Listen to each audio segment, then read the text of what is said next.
네, 안녕하세요. 하승민입니다. 오늘의 주제는 혈당 관리입니다. 현대인의 건강을 위협하는 주요 원인 중 하나가 바로 혈당인데요. 왜 혈당 관리가 중요한지, 혈당 관리를 위한 노하우 등을 알아보도록 하겠습니다. 혹시 제3형 당뇨라고 들어보셨나요? 네, 조금 생소하시죠? 제1형 당뇨병은 이 선천적으로 췌장의 베타세포가 제 기능을 못하거나 췌장세포가 파괴되어서 인슐린 분비에 문제가 생기면 발생합니다. 전체 당뇨의 약 2% 미만이 제1형 당뇨에 해당하고요. 제2형 당뇨병은 가장 잘 알려진 당뇨병 유형으로 당뇨병 사례의 대부분을 차지하는데 생활습관과 깊은 관련이 있습니다. 과도한 체중과 신체활동 부족의 결과로 나타나는 것이 바로 제2형 당뇨병이라고 할 수 있죠. 네, 비교적 최근 나온 개념인 제3형 당뇨병은 1형, 2형 당뇨병과 달리 몸속 대사물질인 아밀로이드가 원인인데요. 이 아밀로이드는 누구나 가지고 있지만 비정상적으로 축적이 되면 알츠하이머 치매와 관련된 신경 독성을 유발합니다. 네, 과잉의 당은 베타 아밀로이드 같은 비정상적인 산물을 생성하고 이 뇌에 쌓이면서 치매의 가능성도 함께 높아질 수 있습니다.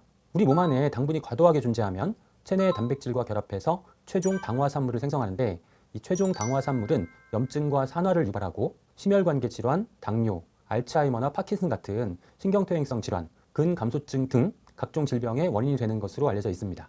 최종 당화 산물은 우리 세포 내로 침투해서 세포를 괴사시키게 됩니다. 지금 보시는 논문의 그림에서처럼 최종 당화 산물은 심장 근육세포, 신경세포, 즉 뇌세포를 말하죠. 또 그리고 간세포에 침입해서 세포를 파괴하기 때문에 심장, 뇌, 간 등 중요한 기관에서 병변을 일으키게 되는 것이죠. 지금 보시는 화면은 올해 2월에 발표된 최신 논문인데요. 체내에 당이 과도하게 쌓이면 뇌막을 형성하는 세포에 영향을 미쳐서 뇌막을 손상시키고 또 치매를 포함한 각종 뇌기능 장애를 유발한다는 내용입니다. 이처럼 과도한 당은 체내에서 여러 가지 심각한 문제를 유발시키는데 무엇보다도 혈당을 잘 관리하지 않으면 당뇨병으로 악화될 수 있습니다. 당뇨의 경우 평균 수명을 최대 12년 단축시키고 비당뇨 성인 대비 평균 사망률은 1.6배에 이릅니다. 그리고 망막병증, 당뇨발, 신경병증, 신장질환, 심혈관 질환 등 다양한 합병증의 위험을 증가시키고 또 완치가 어렵기 때문에 혈당을 미리 관리해서 당뇨병을 예방하는 것이 매우 중요합니다. 현대인들의 식생활은 비만 인구를 증가시키고 있고 인슐린 저항성도 함께 증가하게 됩니다. 인슐린 저항성은 단순히 당뇨의 가능성만 높이는 것이 아니라 만성 염증으로 인한 각종 심혈관계 질환 및 간질환 등의 원인이 되기 때문에 각별한 주의가 필요합니다. 현대인의 건강을 위협하는 대사증후군을 인슐린 저항성 증후군이라고 정의하는 이유이기도 하죠. 이미 알고 계시는 바와 같이 혈당을 관리하기 위해서는 바람직한 식생활, 운동을 실천하는 것이 중요한 역할을 합니다.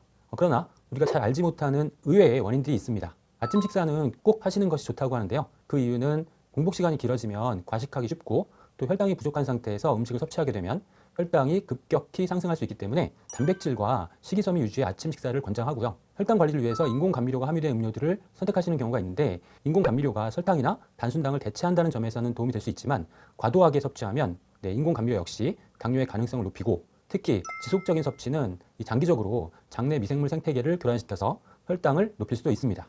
이 스트레스 호르몬인 코티졸이 분비되면 혈당을 상승시키기 때문에 스트레스 관리도 매우 중요합니다.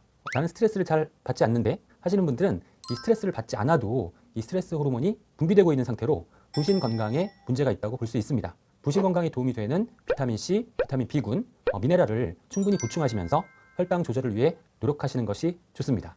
혈당 관리는 수면의 질, 시간과도 밀접한 관련이 있습니다. 잠을 잘 자기 위해서는 멜라토닌이 분비되어야 하는데 잠을 푹 주무시지 못하면 멜라토닌 대신 코티졸이 분비되면서 혈당을 상승시키게 되는 것이죠.